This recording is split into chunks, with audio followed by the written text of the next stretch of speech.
रंजन बिस्फी अखन अपने सब सुन रहल छी एसके राज रिकॉर्डिंग स्टूडियो की शानदार प्रस्तुति। के जिंदगिया के लोन ये जान कोइला काटै छापो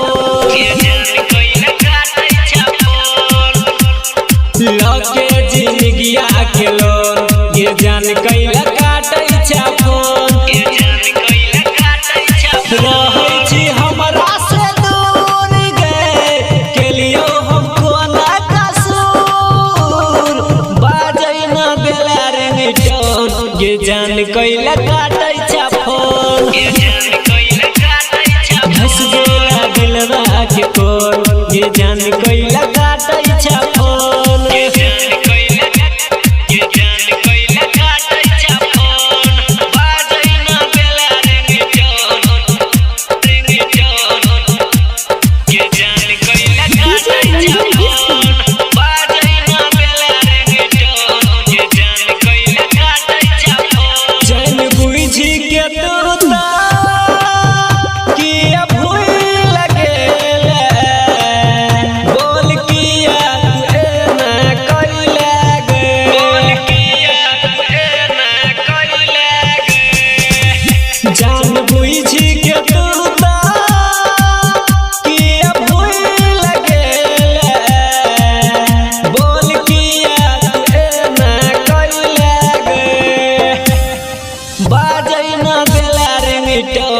ये जान कोइला काटै छापोन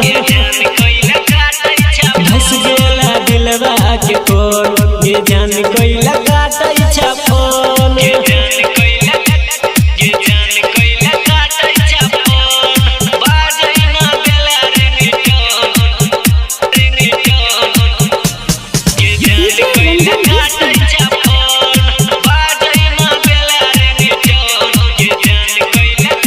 दुखी दर्द छै ज्यादा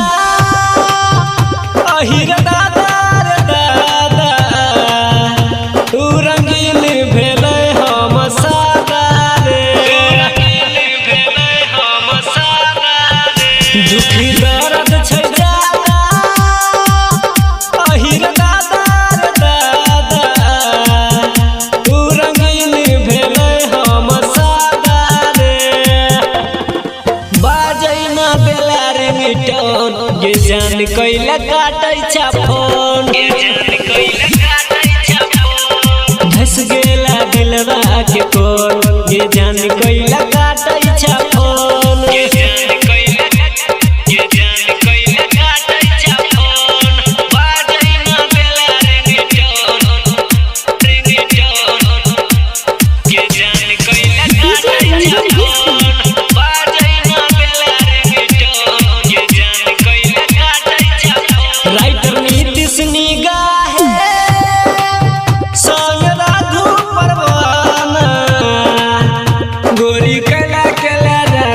के माना